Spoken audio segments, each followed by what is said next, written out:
Құрметті достар, көп азаматтар менен мынау Қазақстан мен Қытайдың қарым-қатынасы туралы, соның ішінде виза туралы, тағы басқа қарым-қатынас туралы өзіңнің пікіріңді білдірсең деп сұрап жатыр. Мен сіздерге айтайын, Қытаймен қарым-қатынастан бас тартпауымыз керек, қорықпауымыз керек. Ол біріншіден. Ең қауіпті нәрсе сол Қытаймен немесе басқа елдермен, Ресеймен қарым-қатынаста ол жемқорлық. Біздің шенділердің жемқорлығы. Естеріңізде шығар, осыдан бір 10-15 жыл бұрын Гонконг қаласынан бір шабадан Қазақстанның паспорттарын тауып алды, тап-таза. Кез келген адамның фотосын салып, сол жерге аты-жөнін жазса болды деген сияқты. Сондықтан бұл жерде жаңағы виза туралы айтсақ та, біріншіден визаның мерзімі шектеулі, өздеріңіз білетіндей, бір аймен. Бір айдың ішінде ештеңені қырып жоя алмайды ол қытайлық Қазақстанға келген. Кезінде президент мырзамен кездескенде мен айтқамда, өзімді мынау ішкі туризмді дамытып жүрген азамат ретінде айтқам, Қытай біз үшін үлкен нарық, үлкен рынок. Қытайда кемінде 1 миллион миллионер бар.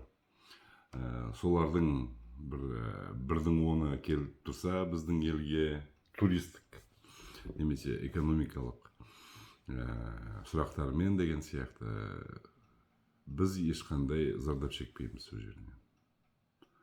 Сол кезде айтқан, бізде группалық, топтық виза беруге болады, мысалға 10-15 адам, 20 адам. Міне 2 жұмаға келді ме, осындай топтық виза беріледі. Сол 20 адамға тізімге, сол 15 күннен кейін қайтады еліне, біздің әдемі жерлерімізді көріп, өздерінің сол валюталарын қалдырып деген сияқты. Бұл жалпы біздің туризмнің дамуына үлкен әсер береді деп ойлаймын. Және керісінше ұмытпаңыздар, өздеріңіздің де араларыңызда көп, мысалға Қытаймен қарым-қатынас, бизнес жасап жүрген өзіміздің қарадомалықтар бар. Орта белді, кіші бизнесмендер бар, тасымалдап жүрген неше түрлі Қытайдан заттарды. Соларға өте қиын болатында сол виза мәселесі. Кейбіреуіне бермей әлектенетін, немесе жарты жыл, бір жыл жүгіріп сол визаны алу үшін. Қазір ондай проблема жоқ. Біздің мыңдаған кәсіпкерлеріміз болсын, қандастарымыз болсын, сол визасыз Қытайға барып, өзінің тіршілігін жасайды, қажетті тауарларды тасымалдайды деген сияқты. Сондықтан меніңше бизнес жағынан қарайтын болсақ, бұл өте жақсы. Әрине, өздеріңіз білетіндей, 16 жылы бізде жер митингтер болды, білесіздер.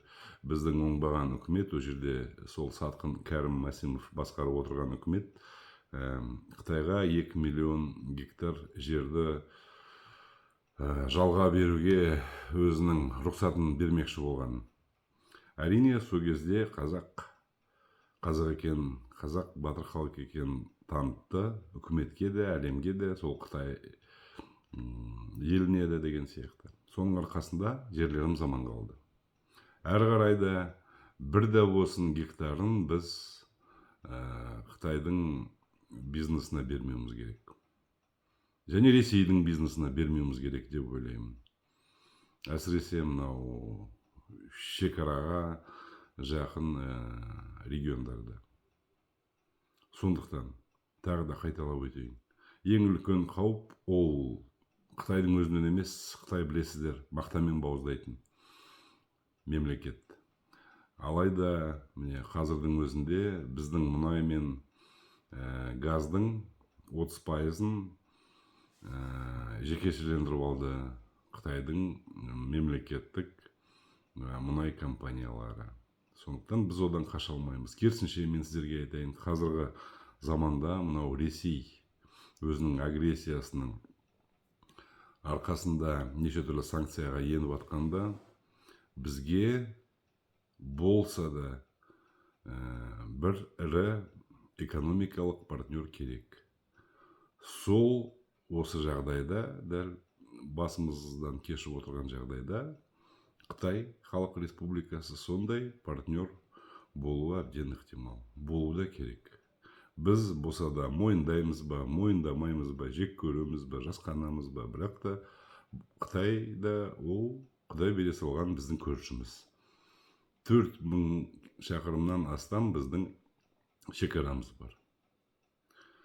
Соны ұмытпайық. Және Қытай супер елдердің бірі, супер держава дейміз ғой. Сол ақштан кем емес үлкен, сондай үлкен мемлекет. Сол жағынан біз пайдамызды ойлауымыз керек. Қазір енді әлсін біздің ауыл шаруашылығымызда дамып келе жатса, өндіріп атқан сол жем болсын, ет болсын, тағы басқа, оның бәрін Қытай бір күнде де жеп қоя алады. Сондықтан экспорт тұрғыдасынан қарайтын болсақ, жалпы біздің экономикамыздың даму жағынан қарайтын болсақ, Қытай әрине бізге керек. Бірақ та айтып отырмын, бізде кәдімгі тәртіпке келтіретін, тәртіп ұстайтын біздің ұлттық қауіпсіздік комитеті бар. Біздің тағы басқа қорғау органдарымыз бар. Міне солар ешқандай заң бұзушылыққа жол бермеу керек. Біздің паспортымызды саудалап атқан ол қарапайым халық емес. Ол шенділер. Ол сол жаңағы ішкі істер министрлігінің қызметкерлері, біздің қорғаныс немесе әлгі қауіпсіздік сақтау органдардың қызметкерлері. Олардың арасындағы шығып жатқан сатқындар кім біледі. Мүмкін сол өзіміздің әлгі көк паспортымызды сатып, саудаға салып жүрген осындай азаматтарымыз бар. Соны жоққа шығаруымыз керек. Соған жол бермеуіміз керек. Ол енді менің қолымда емес, сіздердің қолдарыңызда емес, ол біздің биліктің қолында. Билікті түсінетін шығар деп ойлаймын, кейбірде өз халқымыздың болашағын. Сондықтан Қытайдан жасқанбау керек.